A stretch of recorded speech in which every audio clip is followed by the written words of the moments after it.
बिस्मिल्लाहिर्रहमानिर्रहीम। अस्सलामु अलैकुम वरहमतुल्लाहि वबरकातुहू। इमाम महदी की पहचान कौन करेंगे, उसके हाथ पर बैत कौन करेंगे? शायद मैंने कुछ वीडियो में उस बात की वजाहत की होगी कि इमाम महदी के हाथ पर बैत कौन करेंगे, और ये तो मैं तफसील से बता चुका हूँ। और ये बात कि मोहम्मद कासम अगर इमाम महदी है तो इमाम महदी की पहचान तो पाकिस्तान की आवाम नहीं कर सकती, बल्कि उसकी पहचान यानी इमाम महदी की पहचान अब्दाल, औलिया और अहले बातिन करेंगे, जिन्हें अल्लाह ताला की तरफ से डायरेक्ट हिदायत की जाएगी कि ये शख्स महदी है और तुम जाकर उनके दामन और जोली पकड़ो और यही शख्स तुम्हारा मतलूब है। जिस तरह की ये बहुत मशहूर है, कुछ अहमक और बेवकूफ़ लोग और कुछ ऐसे जाहिल मौलवियों के मुंह से ये बात कई बार और बारहा सुन चुका हूँ कि महदी की पहचान कोई आम बंदा नहीं कर सकता, बल्कि उसकी पहचान कौन करेंगे? अहले बातिन, जो औलिया और अब्दाल होंगे।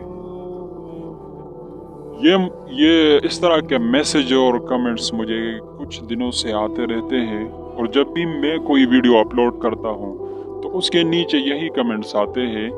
मैंने वीडियो कुछ और मौजू पर बनाई होती है, उनका दजल, उनके किज़ब और उनके झूठ से ये साबित होता है, जो मोहम्मद कासम के ख़िलाफ़ घूमते हैं, कि उनके पास एक भी दलील नहीं होती है। आप जाके मेरी वीडियो के कमेंट सेक्शन में आप उनके कमेंट्स पढ़ते जाए, आपको एक भी दलील नहीं मिलेगी। जो कुछ मैंने कुछ और मौजू पर वीडियो बनाई होती है, लेकिन ये बदबख्त लोग कुछ और किस्म के कमेंट्स करते हैं। मसलन मैंने एक वीडियो ये बनाई होती है कि इमाम महदी का नाम क्या हो सकता है, वो कहाँ से होगा, तो उन्होंने नीचे ये लिखा होता है कि इमाम महदी की पहचान आम लोग नहीं कर सकते, बल्कि अहले अल्लाह और औलिया, अहले बातिन, अब्दाल और ये सारे करेंगे। आप लोगों की औकात नहीं है कि आप लोग मोहम्मद कासम के ऊपर वीडियोस वगैरह बनाते हैं। तो मुझे तो कुछ समझ नहीं आता कि मैं उन लोगों को कैसे जवाब दूं, क्योंकि अगर कोई आपसे बहस मुबाहसा करता है और उसके पास कोई दलील हो तो तब मज़ा भी आता है, लेकिन कुछ ऐसे बेवकूफ़ और अहमक लोग, जाहिल लोग ऐसे होते हैं, जब वो इस तरह के कमेंट्स करते हैं तो मैं ख़ुद भी नहीं समझता कि उन जाहिलों को मैं कैसे समझाऊं। देखिए, यहाँ मैं इस वीडियो के अंदर मैं आपको ये बात साबित कर दूंगा कि असल हकीकत क्या है, जो ये लोग और जो जाहिल उलमा आप लोगों से कहते आ रहे हैं कि इमाम महदी की पहचान आप लोग नहीं कर सकते। कि ये दलाइल की तरफ बढ़ने से पहले मैं अगर आपको ये बात बता दूं कि ये दुनिया दारुल असबाब है, यहाँ हर चीज़ सबब से हासिल होती है, क्योंकि ऐसा बहुत कम होता है कि आपको ऑटोमेटिकली कोई चीज़ मिल जाए। आपने मेहनत करनी होती है तब आपको पल मिलेगा। तो जिसने मेहनत नहीं की होती है उसको पल कैसे मिलेगा? लिहाजा जो लोग ये कहते हैं कि इमाम महदी की पहचान और उसकी तलाश की ज़रूरत नहीं है, बल्कि ख़ुद ब खुद अल्लाह ताला उनके दिल में डाल देगा, जो अहले बातिन है, औलिया है, तो ये दरअसल आम लोगों को सुलाना है, उम्मत मुस्लिमा को सुलाना है कि आपने कोई कोशिश नहीं करनी है, और जो निशानियाँ बतलाई गई है, जो अलामात बतलाई गई है, आपने उनको नहीं देखना है। बस उन अहले अल्लाह और अहले बातिन और उनको देखना है कि जब वो ऐलान फरमा देंगे तो आप फला शख्स को इमाम महदी तस्लीम कर ले। तो ये देखिए, ये कुदरत और फितरत का कानून ही नहीं है कि अल्लाह ताला बिला साई और कोशिश किसी के दिल में बात डाल दे, ऐसा कभी भी नहीं हो सकता।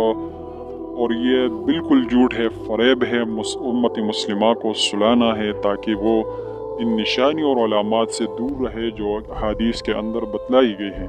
चलो, अगर ये भी कोई नहीं मानता तो अगर ये नहीं मानता तो जो अहादीस के अंदर निशानियाँ बतलाई गई है और जो अलामात तफसील से बतलाई गई है, तो अगर हमने उन लोगों को देखना होता कि अहले अल्लाह और जो औलिया है, अहले बातिन है, अब्दाल है, वो ऐलान फरमा देंगे तब इमाम महदी को तस्लीम कर लेंगे, और हमें उनको देखना है कि वो कब तस्लीम करेंगे। तो फिर अहादीस में इन निशानियों और इन अलामात के बयान का मकसद क्या होता? क्योंकि मकसद तो ये है ना कि जो आम लोग हैं वो उन निशानियों और उन अलामात को देखकर उसको पहचान लेंगे कि फला इमाम महदी है, वरना जो औलिया है, जो अब्दाल है, उनको अलामात की क्या ज़रूरत है? बकौल उनके ये तो खुद कहते आ रहे हैं कि अल्लाह ताला उनके दिल में डाल देंगे कि ये फला शख्स इमाम महदी है, जाओ और उनके हाथ पर बैत करो। तो जब अल्लाह ताला दिल में डाल देता है तो फिर अलामात और निशानियाँ बताने की ज़रूरत है क्या? ये भी तो एक सवाल बनता है ना। इसके बारे में किसी ने नहीं सोचा कि अगर इमाम महदी की पहचान इस तरह होती तो फिर अलामात और निशानियाँ बताने की ज़रूरत है क्या? तो आप सल्लल्लाहु अलैहि वसल्लम डायरेक्ट ये फरमा देते कि अलामात और निशानियाँ बताने की कोई ज़रूरत नहीं है। उस वक्त जब अहले अल्लाह और जो औलिया है, जो तुम्हारे अब्दाल होंगे, जो अहले बातिन होंगे, वो ऐलान फरमा देंगे तो उनके पीछे चलना, वो जैसा करेंगे वैसा आप लोग करते रहेंगे। हालांकि हमें कहीं भी ऐसी कोई दलील नहीं मिलती। ये बिल्कुल अहमकाना और बेवकूफ़ाना बात है। मुझे तो समझ ही नहीं आती कि ये लोग इस बात को कहीं से निकालते हैं, कहाँ से निकालते हैं। मुझे तो इस बात की समझ ही नहीं आती।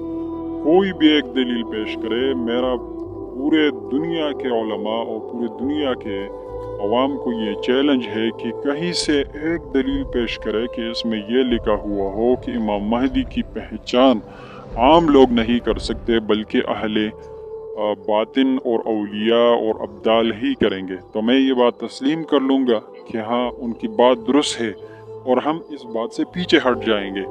लेकिन मुझे पूरा यकीन है और पूरे वसूख से मैं कहता हूँ कि ऐसी कोई दलील नहीं है और ना मुझे कोई ऐसी दलील मिली है। अगर किसी को ऐसी दलील मिली है तो वो कमेंट सेक्शन में जाके कमेंट करे मुझे, तो मैं समझूंगा कि शायद हाँ ये दलील है।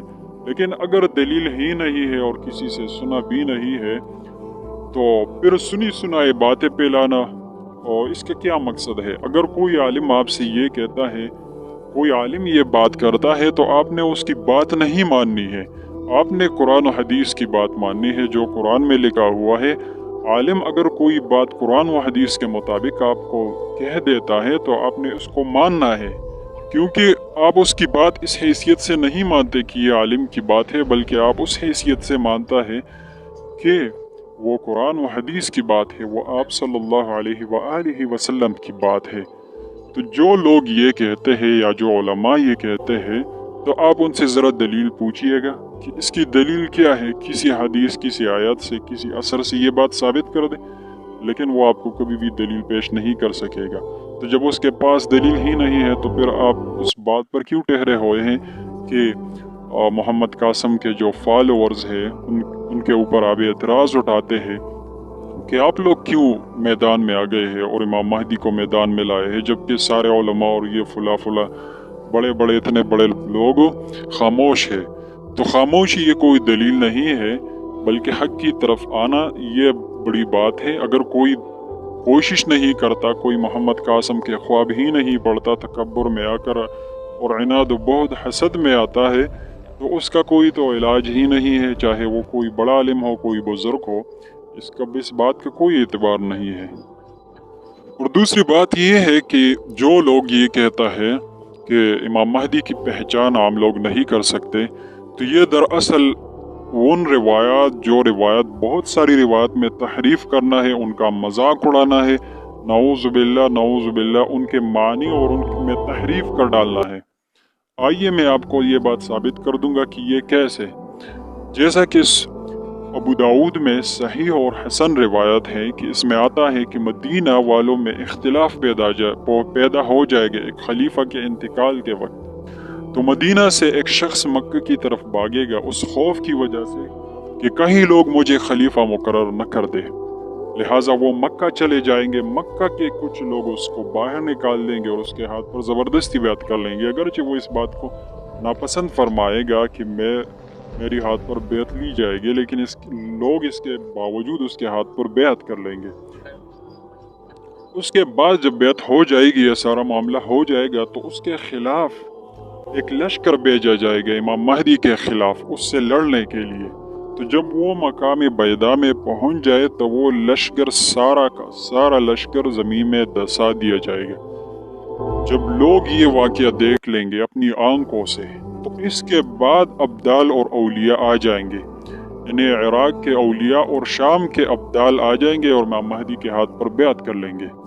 اب یہ کتنی واضح دلیل ہے اس بات کی کہ 313 افراد میں کہ وہ کتنے بابرکت اور کتنے بڑے لوگ ہوں گے جو امام مہدی کے ہاتھ پر بیعت کریں گے۔ 313 افراد اہل بدر کی تعداد کے برابر، اس میں بھی ابدال اور اولیاء نہیں ہوں گے، یعنی اولیاء اور ابدال اس کے بعد آئیں گے۔ تو اس کا مطلب یہ ہوا کہ لوگ جب اس کے ہاتھ پر بیعت کر رہے تھے ان میں ابدال اور اولیاء نہیں تھے، اور لوگوں نے ان کی پہچان کی تھی۔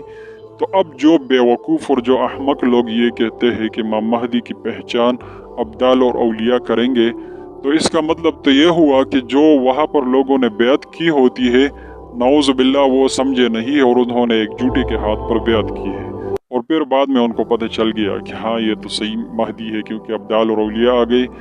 یہ کتنی احمقانہ اور کتنی بے وقوفانہ بات ہے جو یہ لوگ کہتے آ رہے ہیں کہ امام مہدی کی پہچان۔ اس دلیل سے تو یہ معلوم ہوتا ہے کہ ہمیں ابدال اور اولیاء اور علماء کے اوپر انحصار نہیں کرنا چاہیے، کیونکہ ان کو یقین نہیں آئے گا کہ یہ مہدی ہے۔ ان کو یقین تب آئے گا اور اس کے ہاتھ پر بیعت تب کر لیں گے جب وہ زمین میں دسا دیا جائے گا، وہ لشکر جو امام مہدی کے خلاف نکلا ہوا ہوگا۔ تو جو لوگ اگر اس واقعے تک انتظار کرتے رہیں گے تو پھر اس کا مطلب یہ ہوا کہ وہ امام مہدی کو تسلیم نہیں کریں گے جب اس کے ہاتھ پر مکہ میں بیعت ہو رہی ہوگی۔ لہٰذا یہ بات بالکل غلط ہے، احادیث کے خلاف ہے، اور دیگر روایات سے یہ بات معلوم ہوتی ہے کہ مشرق سے جو لشکر نکلے گا اس میں امام مہدی ہوگا۔ ایک روایت میں آتا ہے خراسان کی طرف سے جو لشکر آئے گا اس میں امام مہدی ہوگا۔ دیگر روایت میں آتا ہے کہ مشرق سے لوگ نکل کر امام مہدی کی حکومت کے لیے راہ ہموار کریں گے۔ تو ان ساری روایات میں یہ بات واضح معلوم ہوتی ہے کہ ایسا کچھ نہیں ہے، بلکہ لوگوں نے پہلے سے اس کی پہچان رکھی ہوگی۔ اور ظاہر سی بات ہے جب وہ لشکر میں ہوگا، جب خراسان کی طرف سے آئے گا، مشرق کی طرف سے آئے گا، ان میں امام مہدی ہوگا، تو لوگوں نے اس کی پہچان رکھی ہوگی نا، تب اس کے ہاتھ پر بیعت کریں گے اور اس کے لشکر میں شامل ہوں گے۔ لہٰذا ان روایت کا کیا کرو گے؟ اگر آپ لوگ یہ اعتراض کرتے ہیں محمد قاسم کے ساتھیوں کے اوپر کہ آپ نے مہدی کو میدان میں لایا ہے، تو ان روایت کا کیا کرو گے؟ آخر اس کا بھی جواب دینا پڑے گا۔ اللہ کے دربار میں کیا جواب دو گے اس کا؟ اور احادیث میں جو تحریف کرتے ہیں، ان کے معنی بدل ڈالتے ہیں، تو اس کا کیا جواب ہوگا؟ لہٰذا یہ بات کوئی معقول بات نہیں ہے کہ امام مہدی کی پہچان صرف اولیاء اور ابدال اور یہ لہی لوگ کریں گے، اور نہ کسی بھی دلیل سے کسی بھی صحیح روایات میں یہ بات آئی ہے۔ تو اگر کسی کے پاس دلیل ہو تو وہ لائیے میدان میں۔